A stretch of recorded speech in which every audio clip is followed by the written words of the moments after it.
कि आंगनबाड़ी की कार्यकर्ताओं की देश में बहुत सारी ऐसी महत्वपूर्ण और संवेदनशील योजनाएं जो सरकार के माध्यम से ग्रामीण क्षेत्रों में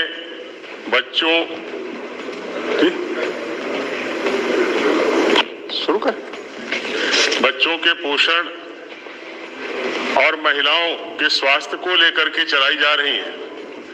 उसमें आंगनबाड़ी की कार्यकर्ता बहनों की बहुत महत्वपूर्ण भूमिका है। पूर्व में जिस तरह से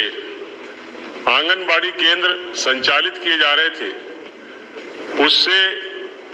जो परिणाम प्राप्त होने चाहिए थे, जो लाभ आंगनबाड़ी केंद्रों के माध्यम से हमारे देश के लोगों को मिलना चाहिए था, वो नहीं मिल पा रहे थे। माननीय अध्यक्ष जी, इसमें मुख्य रूप से आंगनबाड़ी की जो हमारी बहनें होती हैं, उनसे अवैतनिक कार्यकर्ता के रूप में काम करने की अपेक्षा की जाती है। साथ ही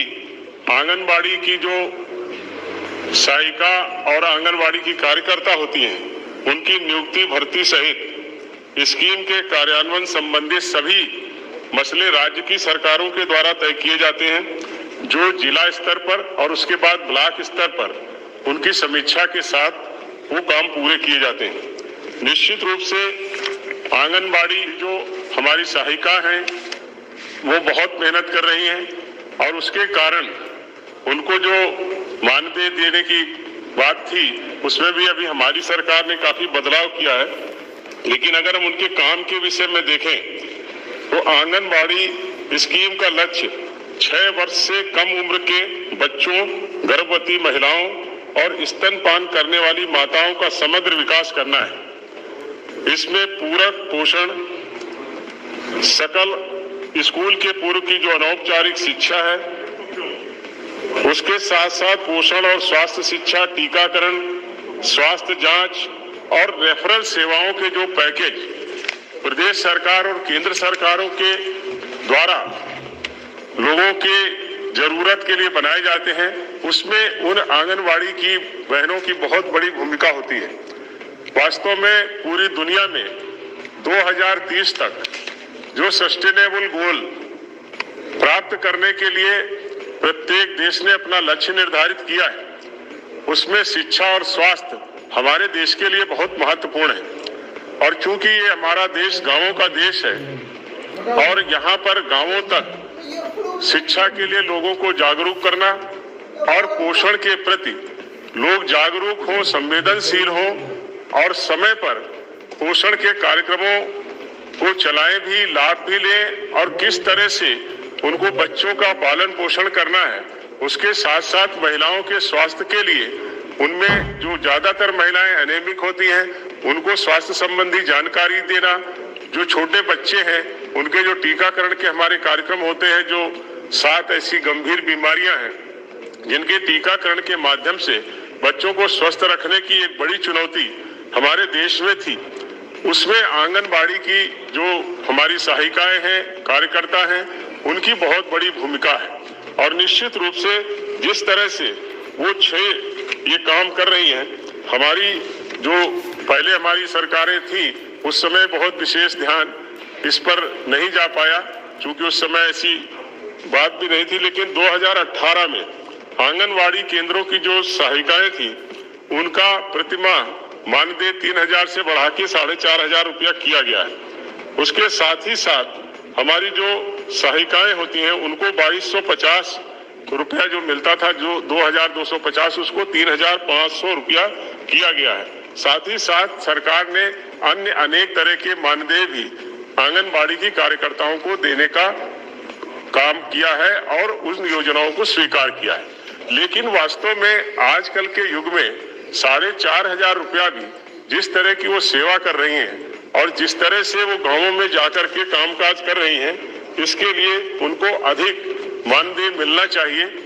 ये अभी मैं इस पर भी बात करूंगा, क्योंकि ये एक बहुत बड़ा कार्यक्रम है। हमारे देश में लगभग 14 लाख ऐसे आंगनबाड़ी के केंद्र हैं जिसमें आंगनबाड़ी की कार्यकर्ती काम कर रही हैं और उन्होंने उसको निरंतर ऐसे प्रयास करके गांवों में अपनी उत्तम सेवाएं भी दी हैं। हालांकि यह भी तय है कि जो ये हमारी जो योजनाएं हैं, ये बहुत ही इस तरह की योजनाएं हैं जिनका व्यापक प्रभाव पड़ता है, जिसका अभी हम लोगों ने देखा भी है। जिस तरह से हमारे प्रधानमंत्री जी ने 1000 दिन का पोषण के लिए एक कार्यक्रम चलाया, अपने देश के बच्चों को कुपोषण से मुक्त करने के लिए उन्होंने एक गर्भावस्था की जो वो होता है उस समय, और उसके साथ साथ 2 साल उन्होंने जोड़े, 730 दिन वो जोड़े, और उसके साथ साथ 270 दिन जोड़ करके 1000 दिन की जो स्कीम बनाई, उसके पीछे सीधा सीधा ये उद्देश्य था और ये वैज्ञानिक तथ्य भी है कि गर्भ अवस्था से लेकर के 2 वर्ष तक शिशु का ठीक ढंग से अगर पालन पोषण होता है, उसकी देखभाल ठीक तरीके से हो, तो निश्चित रूप से वो बालक कुपोषित नहीं होता है। और भार उसका आयु के हिसाब से और लंबाई इस तरह से अगर बढ़ती है, तो जो पोषित बच्चा होता है वो देश के लिए तो एक स्वस्थ नागरिक के रूप में अपनी सेवाएं देता ही है, लेकिन साथ ही साथ देश की अर्थव्यवस्था पर भी उसका व्यापक प्रभाव पड़ता है। इसलिए ये जो आंगनबाड़ी की जो हमारी कार्यकर्ता हैं, इनकी भूमिका को अपने देश के लिए हम लोग समझ सकते हैं। तो उसी क्रम में सरकार ने ऐसे बहुत सारे कार्यक्रम जो ब्लॉक स्तर पर उनको प्रशिक्षण के लिए चलाए जाते हैं,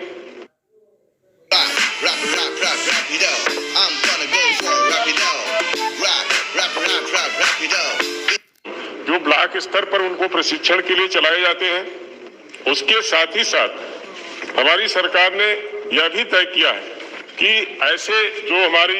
आंगनबाड़ी की बहनें हैं, उनको कई ऐसे 21 तरह के ऐसे मॉड्यूल हैं जिससे उनकी क्षमता में वृद्धि हो, उसके प्रशिक्षण भी देने का काम किया है, जिसमें लगभग 9 लाख के करीब ऐसी महिलाएं हैं जिनको ये प्रशिक्षण दिया गया है, जो कार्यकर्ता है आंगनबाड़ी की, और उसमें से लगभग 3 लाख के करीब इस तरह की कार्यकर्ता हैं जिनको डिजिटल प्रशिक्षण भी दिया गया है। और आजकल जिस तरह से एक एक कार्यक्रम की जानकारी और सूचनाएं सरकार के द्वारा एकत्रित की जा रही हैं, निश्चित रूप से सरकार प्रशंसा की पात्र है। प्रत्येक योजना की सारी सूचनाएं डाटा वाइज हमारी सरकार के पास उपलब्ध रहे, जिससे आगे उनको योजनाएं बनाने में सफलता मिले, और उसके अनुरूप योजना बनाएंगे तो निश्चित रूप से उसके व्यापक परिणाम हमको प्राप्त होंगे, जो हमारे सतत विकास के लक्ष्यों को प्राप्त करने में बहुत बड़ा योगदान होगा। और इसी क्रम में हमारी सरकार ने यह भी किया है कि हम लोगों ने इसके लिए जो डिजिटल प्लेटफॉर्म है उसको तैयार किया है। ऐसी आंगनबाड़ी की जो हमारी कार्यकर्ता साथी हैं, उनको डिजिटल फोन, स्मार्टफोन भी दिए गए हैं, और उनसे ये अपेक्षा की गई है कि वो गांव में जहां जहां पर जाएंगी वहां पर वो डाटा एकत्रित करेंगी, बच्चों की आयु के अनुसार उसका भार, उसकी लंबाई, ऐसे महिलाओं के स्वास्थ्य के विषय में, टीकाकरण के विषय में लोगों को जाकर के जागरूक करेंगी, और उन सारी योजनाओं को जो भारत सरकार का हमारा ऐप है उस पर फीड करेंगी, जिससे यहाँ पर सारी सूचनाएं एकत्रित होंगी। तो निश्चित रूप से एक तरह से आप देखें कि गांव में जिस तरह का काम हमारी आंगनबाड़ी की बहनें कर रही हैं, वो निश्चित रूप से एक ऐसा काम है जिसकी प्रशंसा भी होनी चाहिए, और उसके अनुरूप उनको सुविधाएं भी देने का काम हमारी सरकार को करना चाहिए, यह भी जरूरी है। अभी जैसे कई जानकारियां आई थी कि कई ऐसे आंगनबाड़ी के केंद्र हैं जो किराए के मकानों में चल रहे हैं, लेकिन हमारी सरकार ने जहां ये तय किया कि हम ऐसे आंगनबाड़ी के जो केंद्र हैं उनके सबके भवन बनाएं, काफी से केंद्र हैं जहां पर अभी भवनों का निर्माण होना है, उसमें भी सरकार ने मनरेगा से उसको जोड़ दिया है, और 5 लाख रुपए तक मनरेगा का उसका उपयोग करके भवन के निर्माण में किया जाता है। और उसमें अलग से स्वच्छता कार्य योजना के लिए तहत पेयजल की समस्याओं को दूर करने के लिए 10,000 रुपया और 12,000 रुपया प्रत्येक आंगनबाड़ी केंद्र में शौचालय के लिए भी दिया है। ये निश्चित रूप से सरकार की तरफ से ये प्रयास किया जा रहा है कि आंगनबाड़ी के लिए ठीक ठाक और अच्छे भवन हर जगह पर उपलब्ध हो जाएं। और इसके लिए उन्होंने यह भी कहा है कि अगर जहां कहीं पर भी जमीन नहीं उपलब्ध हो पा रही है, वहां 600 वर्ग फुट के ऐसे जो